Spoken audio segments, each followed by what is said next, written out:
Hi, I'm Neil DeGrasse Tyson, your host of Nova Science Now, where this season we're asking 6 big questions. On this episode, can we make it to Mars? We would love to take a walk on the red planet, but can we get there alive? You can go from a perfect day to a very bad day that quickly. There's space rocks way faster than speeding bullets. All of a sudden I look and see the solar panel just instant hole this big. This is why it's so dangerous to send out missions. They can take out a spacecraft. And cosmic rays punching through our brains. I would see a flash, and flash, flash, flash. And our cells.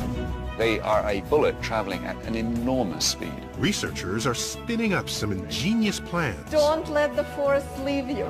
To keep astronauts safe. But will they work? And if astronauts do make it to Mars, what will they wear? Humans can't survive without a pressurized suit. Basically, the gas in your lungs would boil. You would be dead very quickly. NASA astronaut Mike Massimino I feel like an Italian sausage. looks into a revolutionary new idea to keep Mars explorers alive and kicking. Also, would you eat a piece of meat that's been sitting around for 8 years? I did. This NASA lab is cooking up food for the long journey to Mars. Eating in space is already no picnic, but with or without gravity, some of the space meals are delicious. I like that. But can they stay tasty all the way to Mars? Now this looks nasty. That is. All that and more on this episode of Nova Science Now.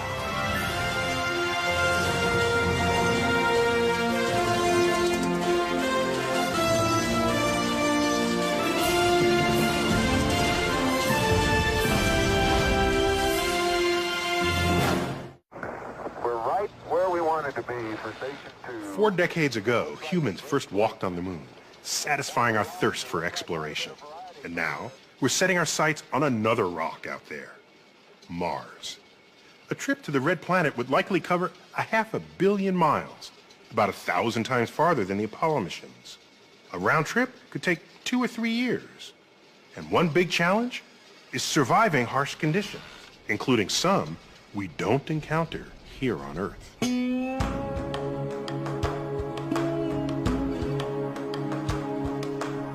Here in the New Mexico desert, home to all sorts of top-secret government projects, NASA has built one of the world's most powerful guns. Some 60 yards long, it targets spaceships. Though not alien spaceships, our own. The gun simulates cosmic collisions that will threaten astronauts traveling to Mars. So you guys call this a gun, but it looks nothing like a gun. I think of a gun, I think of handguns or rifles. How fast does a rifle bullet go? About 2,000 miles per hour. And what do you pull out of this? 20,000 miles per hour. 20,000 miles an hour. That's fast. The most surprising thing is not the gun's size or power, but its bullets. These itty-bitty things, 20,000 miles an hour. They represent a danger that could end a mission to Mars.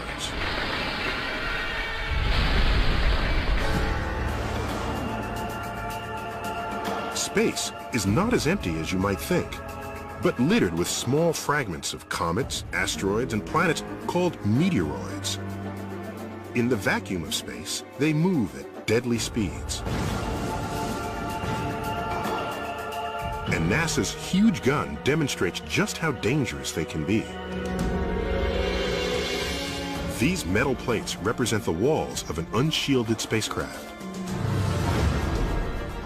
This is a half-inch projectile, and it was traveling at about 16,000 miles per hour. It made a hole in the front plate, and then a slightly larger hole. It kept going. Yes, so an astronaut could be right behind this wall. And this is what is left over. It's essentially a shotgun blast. The speed of the impact shattered the bullet, and its debris smashed ever larger holes in the inner walls. It's a sobering lesson for NASA.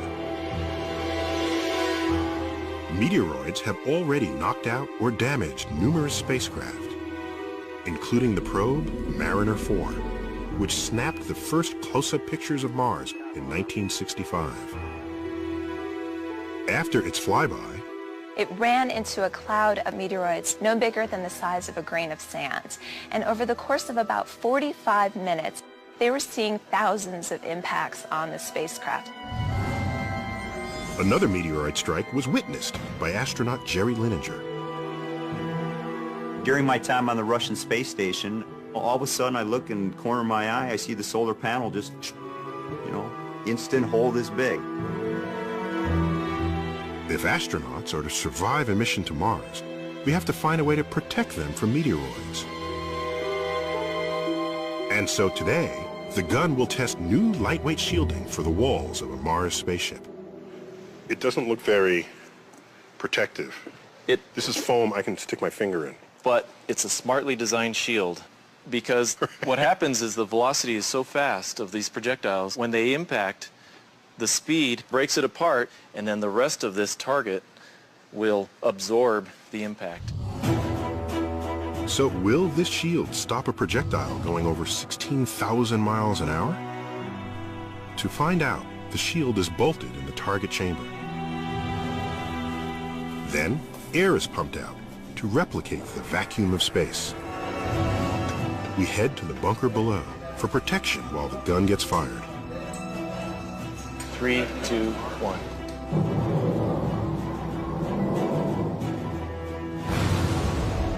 That was cool. And the result? Did the shield stop the bullet? Well, obviously it went through. Yep. And But just look at the inner wall. No penetration. nothing came out the other side. That's right. It worked. The layers of foam, metal, and bulletproof materials pulverize the debris from the impact. So this takes out all the energy of those projectiles. And it stops it. So this is where astronauts would be. They could be cooking breakfast here. Yeah. They're safe from the hazards of space. Well, not really. Meteoroids are only one peril of many. Systems failing, possibility of a fire, possibility of losing electrical power. You can go from a perfect day to a very bad day that quickly. Some threats aren't so obvious. In fact, one of the biggest looks like harmless fun. Many astronauts report that being weightless is what they love most about space. Yay. I would wake up in the morning and fly to breakfast, then I would fly to work. I could fly to the bathroom, and I even flew while I was going to the bathroom. I was Superman every single day. But what feels good may not be so good for you. As Jerry Linenger discovered after spending 5 months in zero gravity on the Russian space station. By the time I got back, I had about a 14% bone loss. Now, that was isolated to hips, lower spine. My strength level was probably 65% of what I went up there with. With no gravitational force to work against, your body not only doesn't need the same amount of muscle and bone, it starts breaking them down. As on Earth, so in space. Use it or lose it. And exercise may not solve the problem.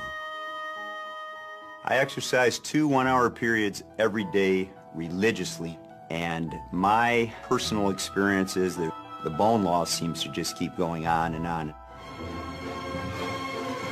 And yet, there is a solution. Artificial gravity, a force created by spinning.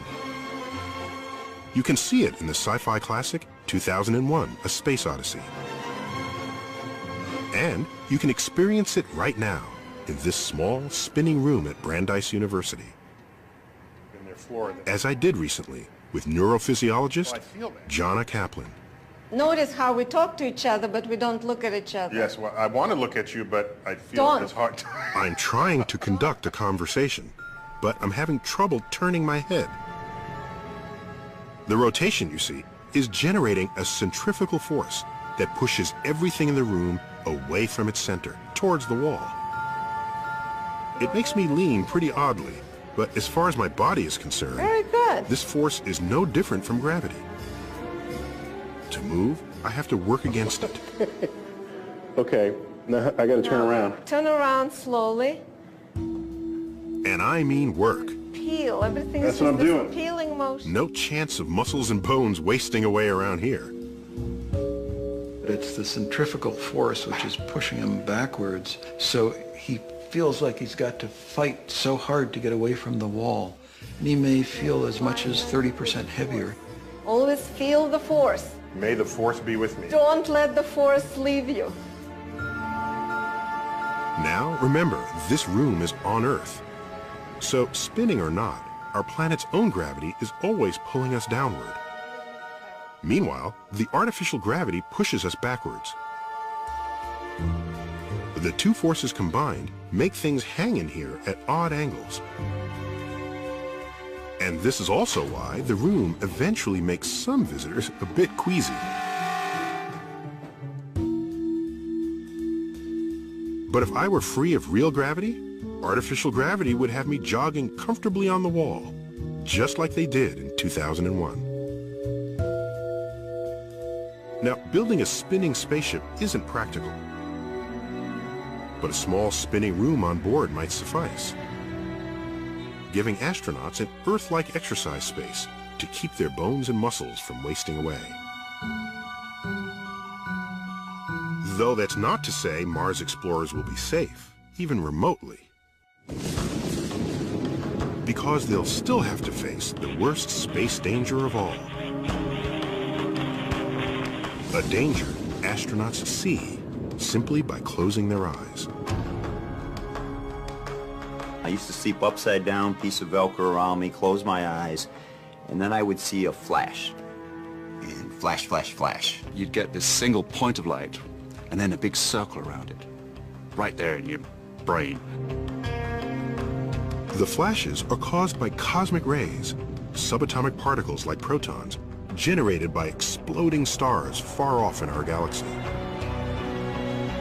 Traveling close to light speed, these high-energy particles will pierce a spaceship and its astronauts, their retinas, their brains. This doesn't happen on Earth because our planet's atmosphere and magnetic field protect us from the constant barrage of cosmic radiation.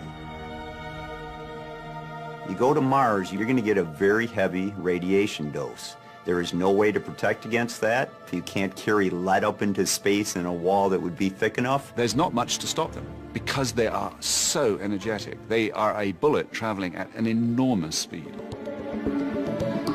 Pelted by this highly destructive kind of radiation, DNA breaks apart, predisposing the cell to cancer. Research continues, but we have yet to find a practical defense against cosmic rays. You go to Mars, you're raising your risk of cancer lifelong. But there are always innate risks to space travel, and there's no way to get around them, and you just do your best to minimize those risks and control them where you can. So we might be able to protect our Mars explorers from some of the dangers they will face, but only some. Yet knowing all that, today's astronauts are undeterred. In my mind, it's part of our genetic code that we should explore, see what's beyond the mountain, and I would love to be the first person to step on another planet. Just imagine what that would be like. Everything you see would be completely alien to your experiences here on Earth. It would be just an amazing, amazing experience. I would go to Mars under any condition. I would dearly, dearly like to take my wife with me. Human evolution involves exploration. I don't care what the risk is, that's something that you actually are moving mankind forward. It is worth your life, and I'd sign up for that mission in a heartbeat.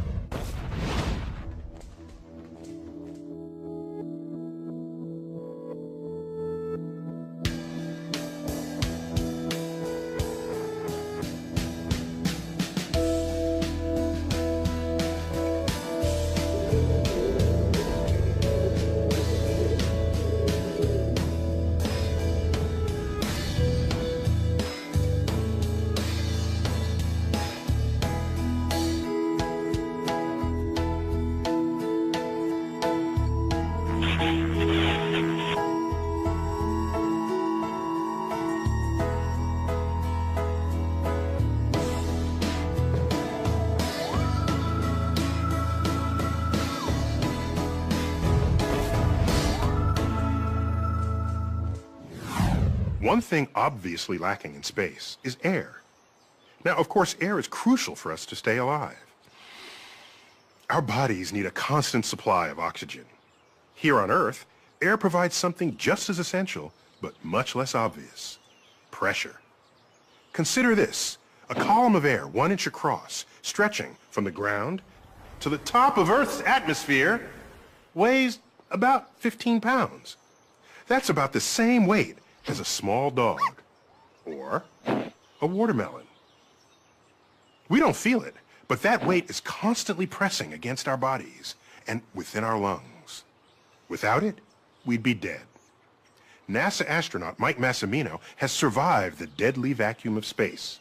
We got him to tell us how and what we need to do before humans can safely walk on Mars.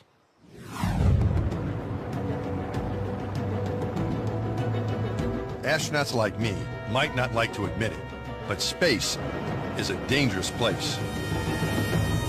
I've walked in space 4 times. That's me, doing repairs on the Hubble Space Telescope. And every minute I'm out there, I know the only thing between me and oblivion is my spacesuit.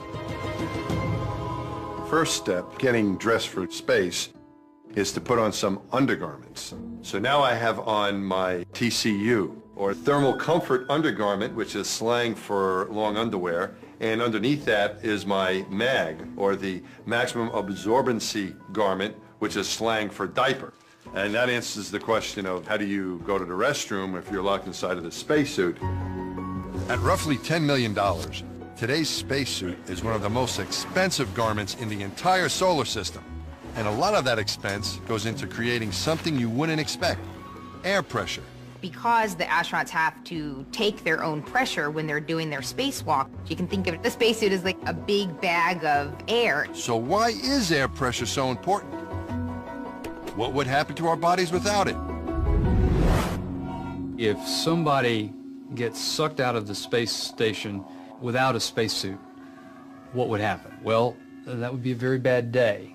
You would not explode. You would just slowly expand, and you'd get to a certain spot and then essentially turn to a goo, a mush, and then sort of vaporize. You would be dead very quickly. Basically, the gas in your lungs and even the solution in your bloodstream would boil.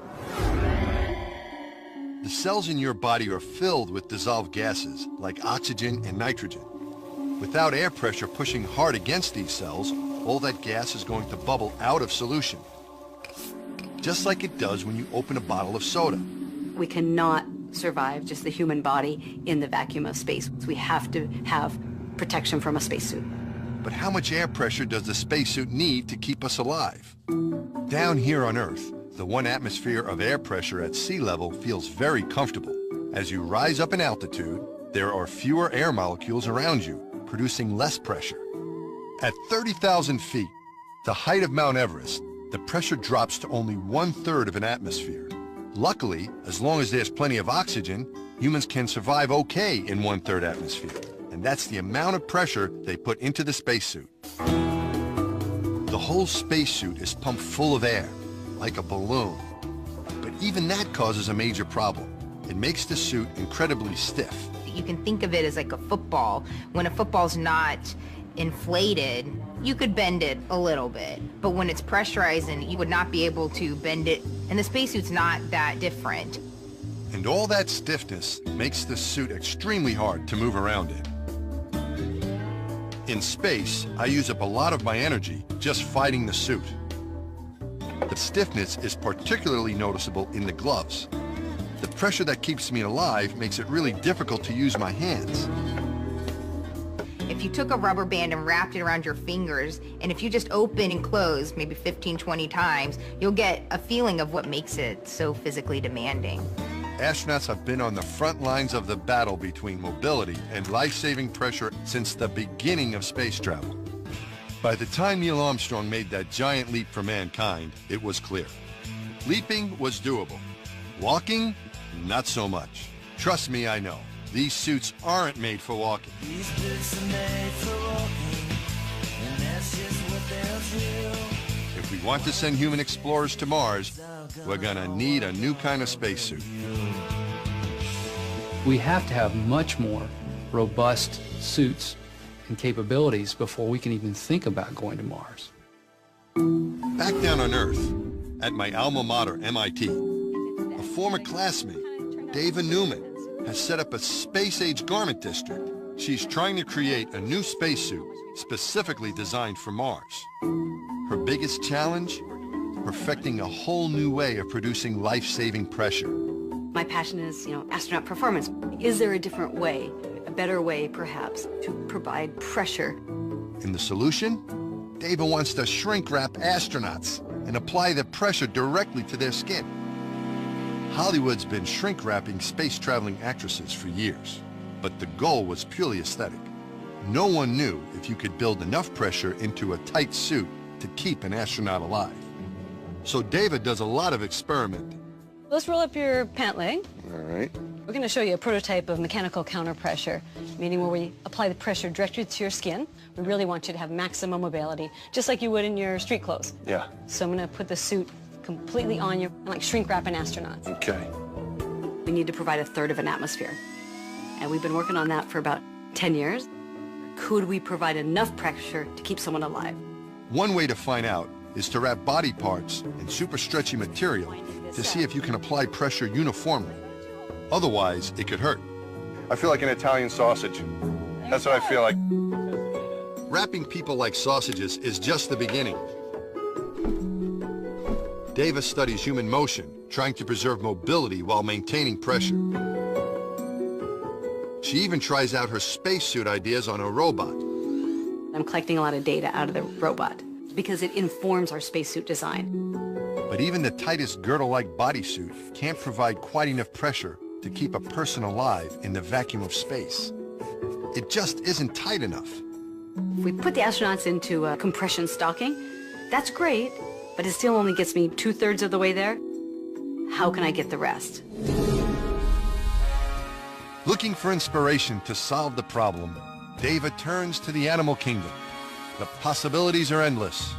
The balletic bat, the slithery snake, or the creature with the highest stature in the animal kingdom, the giraffe? I always wondered, why don't giraffes faint? That's a tall creature. His head's down, eating on the grass, puts his head up to reach the tree, 5 meters. Why doesn't he faint? So what about a giraffe's physiology keeps its blood from rushing out of his head? I actually think giraffes have like an internal G-suit, an instantaneous pressurization. Special muscles in the giraffe's blood vessels constrict to create pressure. That blocks the blood from escaping out of his head.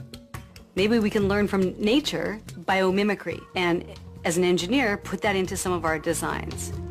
The constricting vessels in the giraffe's upper neck inspired the idea of building additional pressure into the suit with a tight web of super strong red fibers. Now what I'm doing is giving you a bit of structure. Through that structure, I can actually even carry more pressure. So if you just had the complete suit here without the lines, you'd be able to move around in it fine, but you want to get the pressure, the protection you need to work in the vacuum of space. Right. But the red lines need to go in just the right places so they don't inhibit mobility. Though we don't have a complete full pressure suit yet, we're getting there. And Dava's built a slightly looser mock-up. This could be the spacesuit of the future. I can't wait to see what she looks like. She calls it the biosuit. You look like a superhero. I want to be Elastigirl. Yeah, Elastigirl You is look one like of my favorites. Elastigirl. You look like it's just futuristic. Amazingly, a combination of tight, stretchy fabric and a stiff web of fibers looks like it can provide the necessary pressure directly to the skin. Then you see some... But it isn't easy. What is the hardest part of the body to pressurize in this suit? It's definitely the elbows, the joints, and the concave areas, the back of the knees, armpits. Those areas are really complicated. I volunteered to test drive her suit in space. Unfortunately, the mock-up isn't mission ready. And it only comes in lady sizes. When are you going to be ready for prime time? We would really need a few more years of research, so that's where we're at in terms of the development of the suit. A fully functional biosuit will contain smart wires, so scientists can monitor your vital signs. The hard backplate will support the oxygen tanks needed for breathing. Speaking of breathing, That part of the suit would be pretty much the same as today, with a gas pressurized helmet.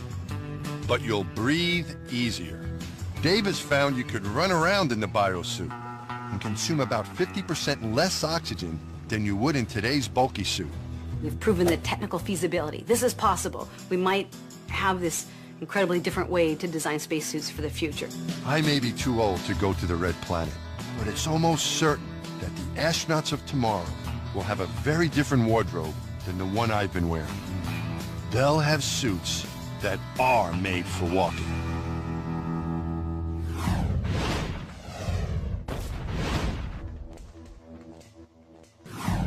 Even after just a few days in the fridge, a lot of food can get pretty unappetizing. Mostly because mold and bacteria begin to take over your food. So imagine eating meals that have been sitting around for 2 to 3 years. That's what the astronauts who go to Mars are going to have to do. You know, I met some chefs trying to cook up some delicious dishes that'll provide all the comforts of home. Even when the dining room is 100 million miles away.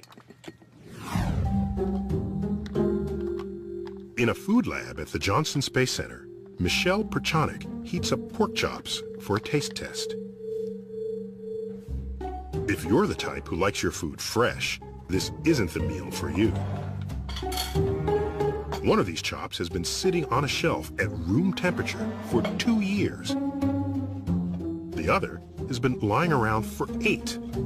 That's right, I said 8 years. Can I tell which one?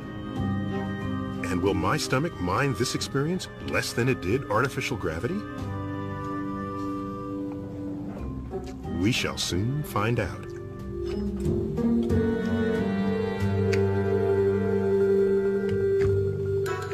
I think this one's older.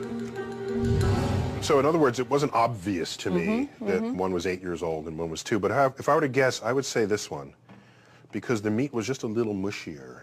And I'm thinking maybe it would break down over time. Actually, that one's the 2-year-old product, and this one's the 8-year-old product. So I was wrong. You were wrong. Michelle heads up a team figuring out how to feed astronauts all the way to Mars and back. The food will have to be nutritious, last for years, taste good, and, of course, behave itself in zero gravity. You see, weightless foods tend to do the darndest things, which limits the menu. Anything that can just float in the air easily is a problem. It's going to get in people's sleeping bag, it's going to get in science experiments, it's going to get in people's eyes. One of the reasons I cut my hair when I was up there was I was worried about people at the dinner table eating, and then a piece of my hair comes by and floats in their mouth. Astronauts cook by adding cold or hot water to freeze-dried foods, or heating food pouches in an electric warmer. A pair of scissors, in space more useful than a fork or spoon, opens the meals, which actually can be pretty good, as I discover courtesy of Vicki Claris, Michelle's colleague. Okay, what's next? Okay, we have one of our thermostabilized entrees, Fiesta chicken. Thermostabilized. Again, it's just preserved. Preserved. Okay. Shelf stable. Preserved is a little more appetizing than thermal stabilized. Put simply, it's a way of killing germs with heat. And I see Cyrillic characters here in Russian. Well, actually, in Russian, it translates as party chicken. Party chicken.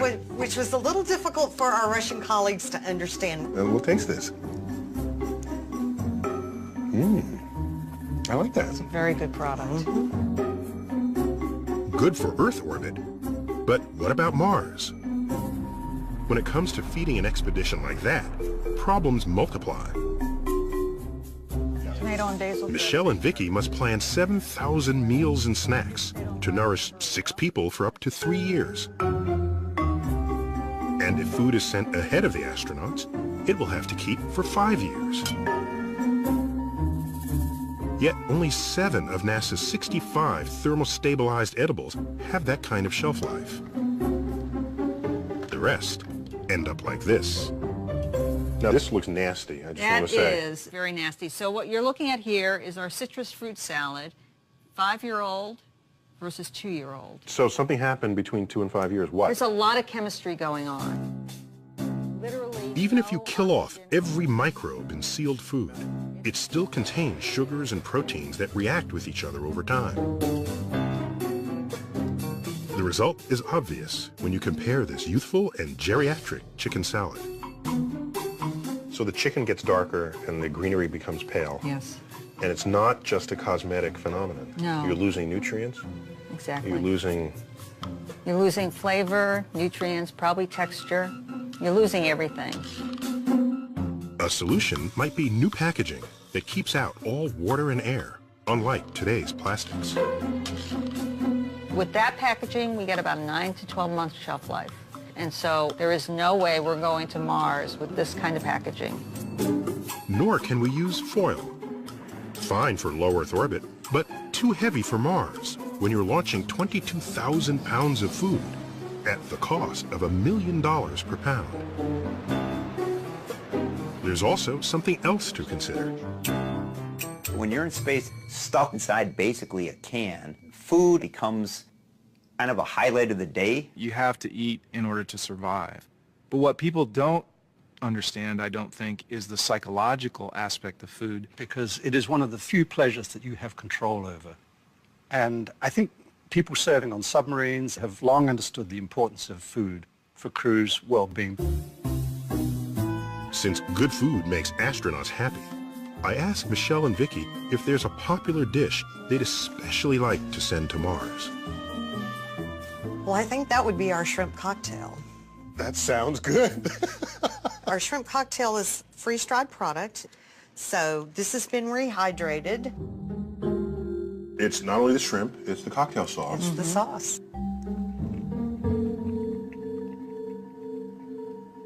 If Earth were 50 million miles away, this would be 5 stars. But on Earth, I've had better shrimp cocktail at the local... I certainly hope so.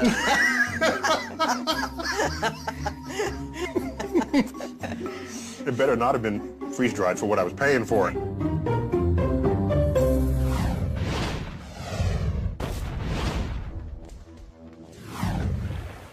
If you have to cross a great distance with no pit stops, the slower you go, the more supplies you're forced to carry. And if your route takes you through dangerous territory, all the more reason to speed things up. It's especially true for a round trip to Mars, which, with current technology, might take 2 or 3 years.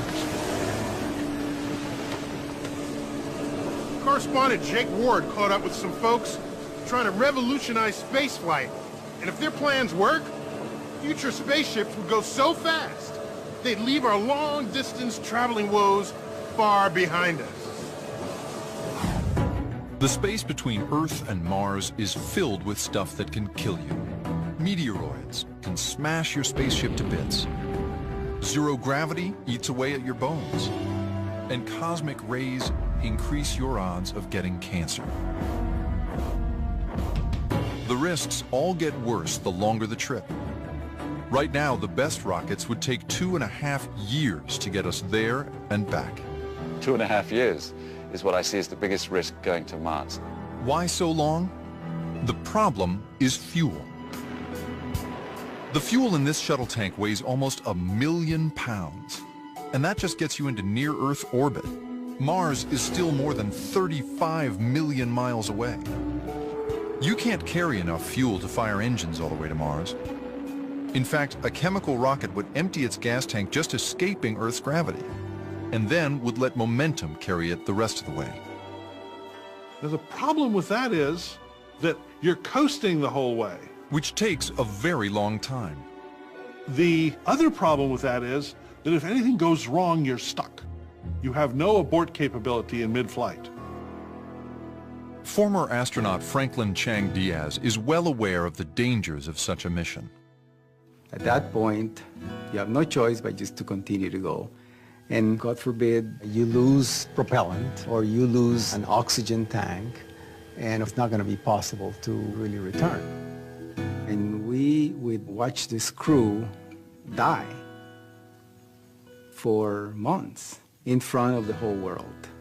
To make sure this doesn't happen, engineers are designing new kinds of rockets that could go much faster and more efficiently. They range from water vapor thrusters to going nuclear. But none can get a crew to Mars and back in less than a year. So this is it? This is it. But here outside Houston, Chang Diaz and his team are building a potentially game-changing rocket called the Vasimir. The ultimate goal is to have a small sun in the engine. A sun in the engine? Well, kind of. The Vasimir uses radio waves to heat argon gas to 1,000,000 degrees, so hot it becomes a plasma. The sun is made of plasma. In a plasma, atoms break down into a soup of charged particles that move very, very fast. And if you fire these very hot, very fast particles out the back of a spaceship, you've got a rocket that can really move. But putting this sun in the engine creates some new problems. Think of this candle as a conventional rocket. It's plenty hot. But Vasimir, it's really a whole other ball of wax. Test firings have already topped 1,000,000 degrees, thousands of times hotter than a chemical engine. So the challenge for Vasimir is, how do you keep an engine this hot from destroying everything around it?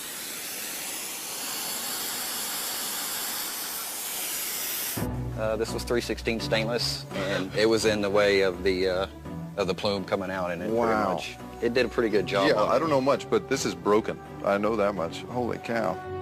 Fortunately, there may be a solution. Magnets. If you can encircle the 1,000,000-degree plasma with a strong magnetic field, it will form a heat shield and stop the plasma from destroying its surroundings. With this shield in place, Franklin thinks the Vasimir can go 35 miles per second through space. That's fast enough to get from New York to Los Angeles in roughly a minute and a half. That means you could cut down the round trip to Mars from 2.5 years in a chemical rocket to just 5 months. And by getting about 5,000 miles to the gallon, you'd be lugging around a much smaller gas tank. In 2014, they plan to test the Vasimir engine in space for the first time when they attach it to the International Space Station. After that, they hope to get it ready for deep space travel. And if it's successful, It completely opens up not just a mission to Mars, but it opens up potentially the entire solar system to human exploration.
It might take a while before we have the technology to get a human safely to Mars. But in the meantime, we're already exploring the Red Planet. So, what's it like on Mars? What's it like? It's freezing, that's what. And dust. All right, move 5 meters to the right and pick up that rock. That's easy for you to say. You know what dust can do to your servos? Come on, give it a try. Give it a try. I don't believe this guy. Okay, so today's Martian robot explorers don't have that much attitude. But in this episode's profile, we meet a designer who thinks maybe they should. Vandy Verma is a natural-born trailblazer. I really love adventure and exploration. She constantly looks for new discoveries to make and obstacles to overcome. From climbing mountains to flying planes to her job as rover driver at NASA. I've always loved exploring the environment I was in, and the rovers allow me to explore another planet. Humans may be decades away from visiting Mars, but Vandy gets a first-hand look at the red planet every day she goes to work. Through being at that console, she gets direct virtual presence on the surface of Mars in a way very few other people in the world do. She is one of the people responsible for making sure the rovers, Spirit and Opportunity, make it through each drive safely. NASA originally scheduled the mission to last just 90 days, but that was back in 2004, and the vigilance of drivers like Vandy has kept the rovers alive and exploring much longer. Vandy began dreaming of this interplanetary adventure back in 1997, when NASA sent another rover, Sojourner, to Mars. So when the very first Mars rover landed, I remember reading about it, and I was just amazed because it was such an amazing thing to do, to get a rover on another planet. And I was like, someday I want to work on that. Her passion for out-of-this-world exploration traces back to her childhood in India. I first became interested when somebody gave me this little book about space. And it was the first time I realized just how vast the universe was and just how different the various planets, even in our own solar system, was. And I wanted to see them. It seemed like a very remote possibility, but I never gave up hope for it. The odds were stacked against her. Growing up in a traditional Indian family, Vandy was expected to follow her mother's wishes, to settle down and enter an arranged marriage with a nice Indian husband. My parents have an arranged marriage. My sister has an arranged marriage. For whatever reason, it wasn't something that I was ready for. Vandy dreamed of following a different path, inspired by her father, an Air Force pilot. Unlike her cautious mother, her dad encouraged her to take risks and seek adventure. After high school, she took her first big step. She moved to the United States and studied engineering at Carnegie Mellon University. But that didn't stop Vandy's mother from trying to arrange a marriage for her. She would find people in Pittsburgh when I lived there. I was amazed, and they would call me. Vandy dodged her mom's suitors long enough to meet classmate and fellow roboticist Paul Tompkins. Like Vandy, I've been in love with space for as long as I can remember. In 2005, they decided to spend their lives together. We both love adventure.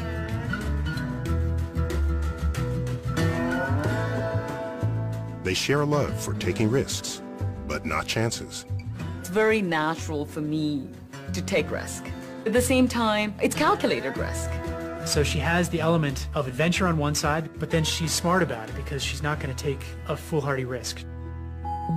She realized that this calculated risk mindset would also help navigate her new field. I discovered robotics when I was at Carnegie Mellon, and instantly I knew this was what I wanted to do. Robots are incredible for exploring space or any areas where it's hard to send humans because we don't have to worry about survival, food and water. While getting her PhD, Vandy headed to the Atacama Desert in Chile to hone her robot driving skills in its Mars-like terrain. Atacama is a place where they measure rainfall in millimeters per decade. And that was a perfect place for us to take our robot and do an astrobiology experiment to look for life. My research focused on making sure that the robots could handle unanticipated situations. This work caught the attention of NASA's Jet Propulsion Lab, who offered her the chance to explore the surface of another planet from a distance. Really, the center of the world when it comes to robotics is at Jet Propulsion Laboratory. So she headed to Pasadena, California to join the Mars rover team and brought her motorcycle with her. Mostly I used it as a commuting bike to get from home to work, but I'd always take the longest path possible and the most swervy. Her means of transport was another way to get a little adventure out of life. As a rover driver, she pushes Spirit and Opportunity to get as much data as possible without breaking them. Safety is the biggest concern, but you can't be so risk-averse that you don't go anywhere. We don't use a remote control to drive them, so we're not driving them in real time. We get the conditions under which the robot is in today. We use those and plan a drive, and then we send it to the rover, and the rover executes it on its own. And then once it's complete, it sends us back the information. We've personified these two vehicles. They're like our children. They have human characteristics. They're intrepid, they're accomplished, they're dutiful, and they're so darn cute. There is no GPS on Mars. You can't just say, hey, you know, this is this location, drive to that location.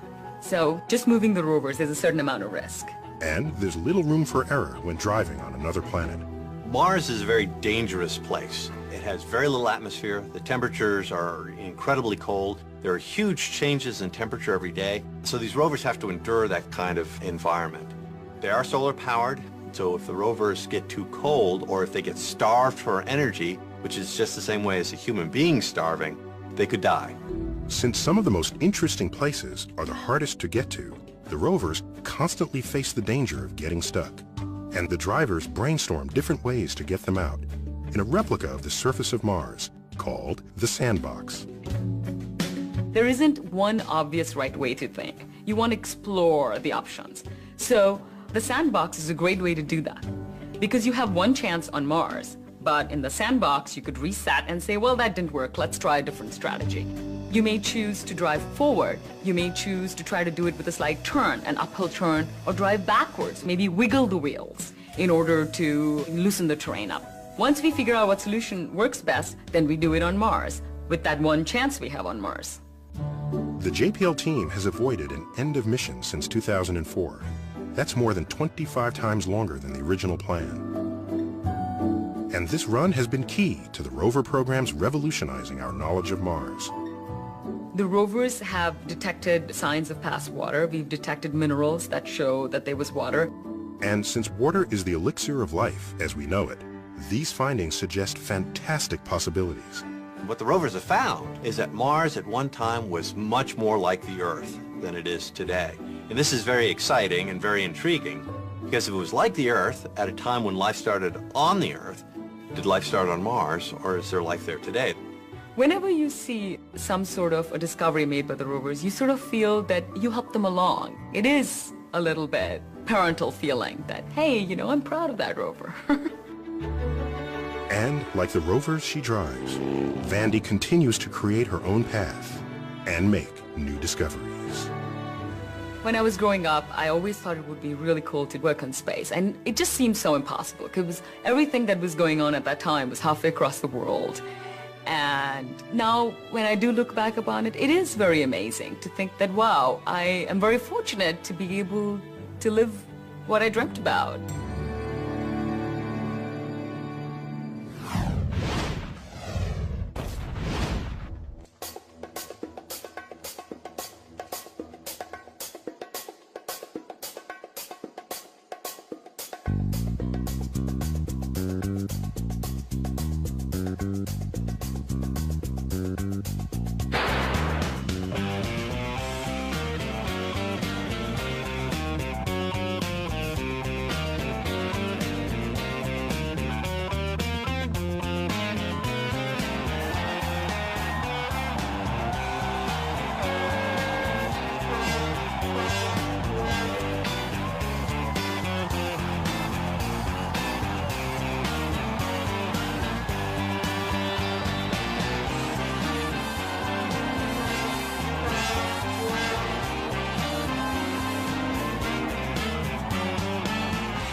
And now for some final thoughts on space travel.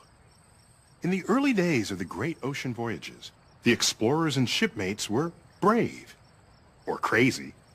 During their year-long voyages, they risked and often succumbed to scurvy, dehydration, starvation, disease, pestilence, hostile natives, and of course, shipwreck.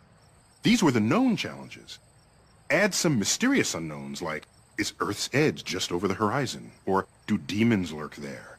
And you've got a voyage that few, if any of us, would ever take.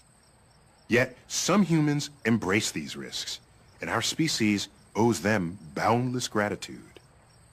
With space as the next long voyage frontier, another laundry list of life-threatening challenges await us. Food spoilage, wayward space debris, loss of health in zero-G, psychological effects of isolation, and, once again, shipwreck.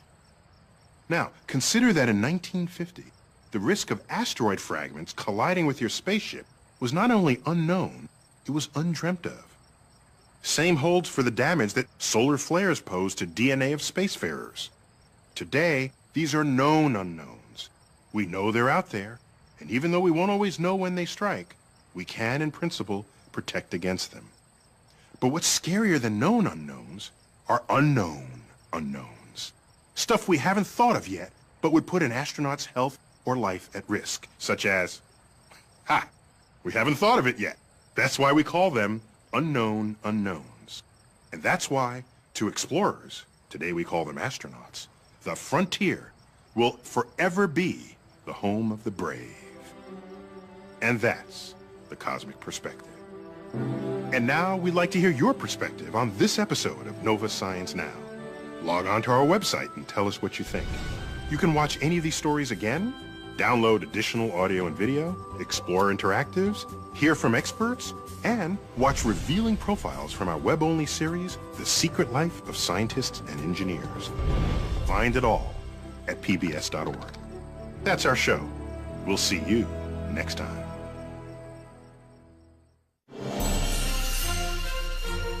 See a hidden side of science on Nova's web-exclusive series, The Secret Life of Scientists and Engineers. Think you know scientists? Think again.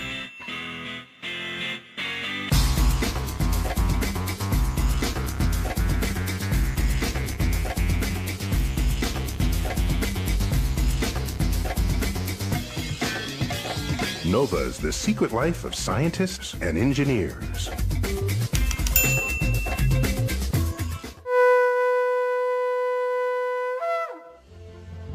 This Nova Science Now program is available on DVD at shoppbs.org or call 1-800